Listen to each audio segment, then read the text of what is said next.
Au Conseil des ministres, le projet de loi sur l'architecture. Il tiendra compte beaucoup plus de l'environnement, la qualité architecturale des constructions évidemment, mais aussi le respect du caractère ou de l'intérêt des sites et des paysages seront d'intérêt public. On fête le 40e anniversaire de la loi de 77, mais c'est quand même une loi extraordinaire. La formulation de la loi qui décrète l'architecture d'intérêt public, ça nous a tout de suite... Ça nous a tout de suite convenu. Même si c'est enfoncer des portes ouvertes que de dire que l'architecture est une expression de la culture, c'est quand même bien de le rappeler dans la loi. Ah, la loi était nécessaire, oui. Cette loi a eu l'audace de confier le contrôle de cette qualité à des architectes. C'est un pari. Et en fait, le projet de loi et la création des CAE, c'est aussi un pari sur les compétences de l'architecte. Mais si on a construit, on a bien souvent oublié l'architecture. Le résultat ne fut pas toujours très heureux. Pour avoir une claire vision chronologique et politique, au moment du gaullisme triomphant, de la France de la croissance économique, de la France de la croissance démographique, de la France de la croissance urbaine, les inquiétudes s'expriment de plus en plus. Et ces inquiétudes commencent dès les débuts des années 60. Pourquoi ? Eh bien parce qu'en France, on construit avec un souci de rentabilité, on construit dans un souci de quantité, mais on ne s'est pas préoccupé de la qualité humaine que représente l'architecture. C'est avec la rupture giscardienne que tout change. Nous avons vécu pendant 100 ans sur l'idée que l'aménagement de la vie, c'était la vie économique et sociale. Et c'est vrai, la vie de production et la vie de travail. Mais il y a également la vie quotidienne, c'est-à-dire la vie de logement. Il va, sur tous les sujets, prendre l'exact contre-pied de ses prédécesseurs. Du point de vue de la place de la femme de la société, de la question démocratique, de la décentralisation, déjà à l'époque, et puis du cadre de vie, de l'urbanisme. La grande question à ce moment-là, c'est de savoir si les pouvoirs publics veulent ou ne veulent pas, dans ce contexte que j'ai décrit de défiance vis-à-vis des architectes traditionnels ou des architectes académiques, de ces grands mandarins qui couvrent la France par des UP. Il faut voir, ils sont assez peu nombreux, mais ce sont des gens de très grande réputation. Ils parcourent tous les couloirs ministériels, ils sont tous décorés, ils ont des très grosses agences, des annexes de partout, etc. Ils sont tous remis en cause. Pour les remettre en cause, il faut que les politiques et les technocrates de la République s'imaginent que la France ne peut pas se passer d'architectes. Si elle ne peut pas se passer d'architectes, il faut réformer et la formation et la profession. Vous avez tout à fait raison, il faut faire une architecture à visage humain. La nouvelle loi sur l'architecture qui a été votée par le Parlement est bonne. Monsieur le Premier ministre. Mais au moment de la loi sur l'architecture, c'est à Noël, ça se passe dans des séances de nuit. Et tout le monde dit c'est une urgence, ça fait tellement longtemps que ça dure, etc. Et finalement, il y a des députés, des sénateurs qui ont beaucoup travaillé en amont. Ces questions subtiles du cadre de vie des Français.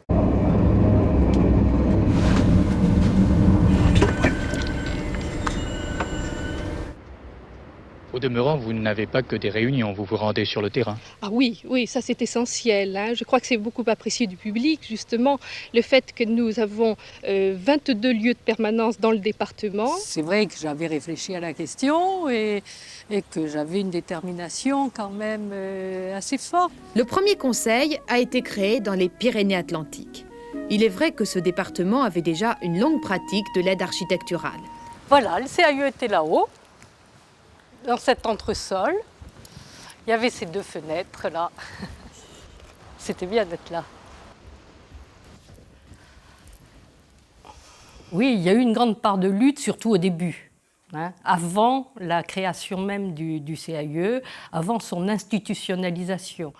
Comme je vous disais, j'ai été chargée de mission du ministère de la Culture, et pendant 3 ans, de 75 à 78.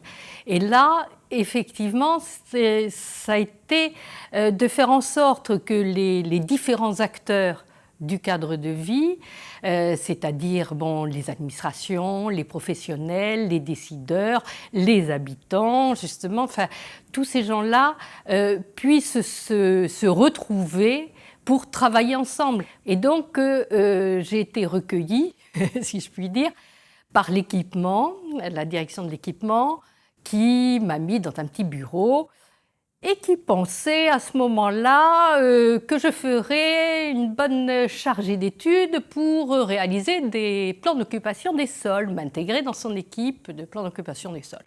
Alors j'ai tenu le bon là, j'ai dit non, moi c'est pas la direction que j'entendais donner à cette aide architecturale. Moi c'était beaucoup plus justement aider le particulier en amont de son permis de construire. Le CAUE, c'est une sorte de service social de l'architecture et de l'urbanisme.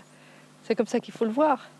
D'ailleurs ici, le CAUE, à un moment donné, on me qualifiait d'assistante sociale de l'architecture.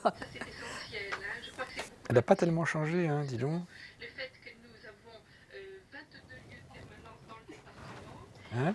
La culture avait lancé 12 expériences de préfiguration d'un futur conseil départemental.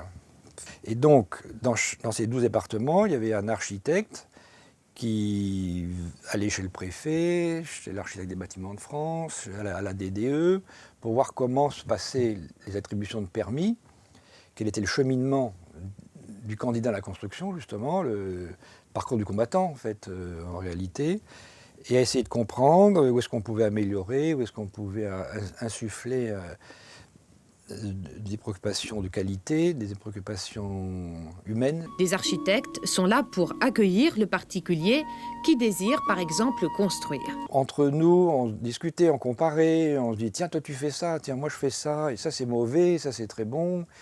Et donc il s'est créé un esprit, d'où le mot pionnier qui est bienvenu, c'était 12 énergumènes, hommes et femmes, là, qui arpentaient le pays et qui ont préparé à leur manière la décentralisation du permis de construire. Il y a chaque année 2 millions de candidats au logement. 40% se dirigent vers la location, 60% vers l'accession à la propriété. Et donc mon travail a consisté à observer, à mettre par écrit et d'un côté ces expériences et de l'autre côté la loi. Mon premier travail, voilà, les 4 missions, et ça a servi de bréviaire, disons. Et puis, les gens ont puisé dedans, ont rejeté, ont râlé, ont foncé, c'est un peu de tout, quoi, voilà. Comme c'était très bien fait, on a vraiment décidé que nos actions allaient être réparties justement sur toutes ces missions. Et ça a beaucoup favorisé, disons, une homogénéisation de la façon de travailler des CAE. Et quand on arrivait dans un CAE, en général, une des premières choses qu'on avait à faire, c'était aider les candidats à la construction, c'est comme ça qu'on les appelait, à obtenir leur permis de construire. Et ça a été une école très très très intéressante. Parce que rien de tel que d'expliquer ce que c'est que l'architecture à quelqu'un qui n'y connaît rien, pour continuer à apprendre ce que c'est que l'architecture. Et moi, je me souviens très bien que la première chose qu'on leur demandait, c'est est-ce que vous voulez avoir une maison pour marquer votre réussite sociale ou est-ce que vous voulez avoir une maison pour vivre dedans? Mais surtout, on arrivait à ce qu'ils s'approprient leur projet. Et pas seulement à ce qu'ils se disent il faut que j'ai mon tampon pour pouvoir construire. La maison individuelle avec son jardin, c'est le rêve de tous les Français. Il faut dire aussi qu'on était vraiment au moment, puisque c'était Giscard qui venait de dire que la France allait être un pays de propriétaires. Chalandon était arrivé, donc on était en plein dans la marée pavillonnaire sur tout le territoire.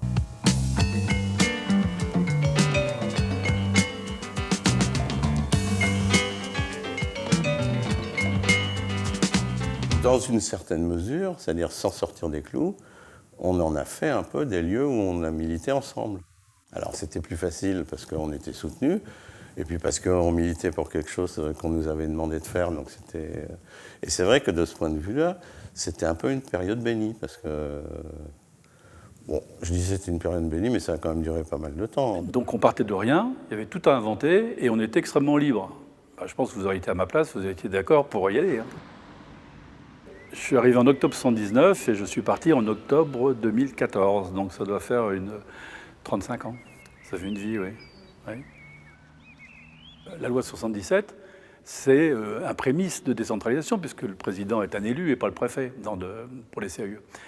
Donc ça, c'était les années 82-83. On était donc au tout début du CAUE. Il y avait une rampe de lancement exceptionnelle qu'on n'a plus aujourd'hui. J'ai toujours été convaincu que l'originalité des CAUE participait de sa double compétence technique et culturelle.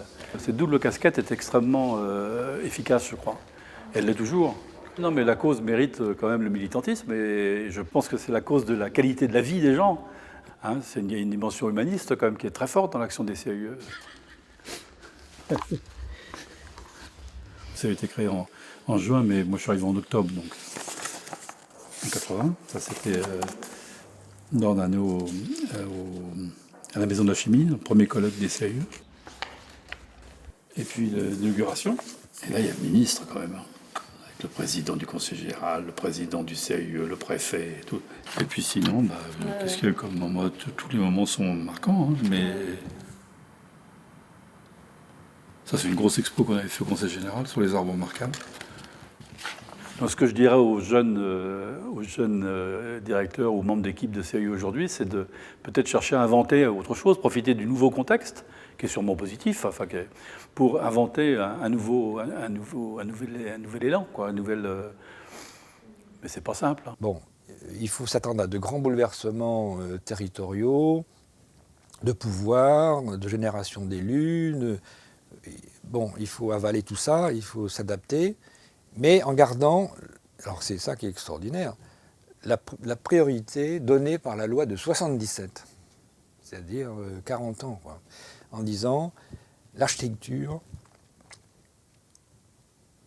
est d'intérêt public. Voilà. Ça n'a pas changé. Le mérite de la loi, c'est d'avoir mis sur la table, la place publique, ce débat-là. Est-ce qu'il a pénétré la population française? J'en doute, je ne crois pas. Mais en tout cas, les acteurs des politiques publiques ont été tous, d'une manière ou d'une autre, soit en positif, soit en négatif, mobilisés par cette loi. Il y a quand même une culture technique et une générosité qui existe dans les CAUE, et un peu de bonne humeur aussi, on l'a dit, qui devrait continuer. La dimension culturelle, c'est-à-dire le fait de faire passer le message de la qualité architecturale, urbaine et paysagère au travers des publications, au travers de l'action pédagogique dans les écoles, au travers des expositions, etc., etc. C'est pas fini. J'aime bien dire c'était mieux avant pour rigoler, mais je ne pense pas forcément que je suis même capable de chanter c'était mieux avant, mais c'est pas mon truc. Je pense que ça peut être mieux après aussi. 40 ans pour une association, c'est très vieux. Et de réussir à se renouveler, pas mal. Ouais. Donc, voilà, j'encourage. À 40 ans, qu'est-ce qu'on souhaite? On leur souhaite longue vie, d'abord. Je leur souhaite, moi, d'évoluer justement dans un sens de plus encore d'ouverture et de facilitateur d'architecture et d'urbanisme, et dans un environnement aussi qui soit meilleur, hein, pour les générations futures. Le souhait qui apparaît spontanément, c'est que ça continue. Mais en même temps, ce n'est pas un souhait positif, ça. Hein, moi, je ne suis pas vraiment conservateur de mentalité, donc c'est que les CAUE puissent vivre une nouvelle étape d'un développement au service d'une cause qui reste extrêmement actuelle.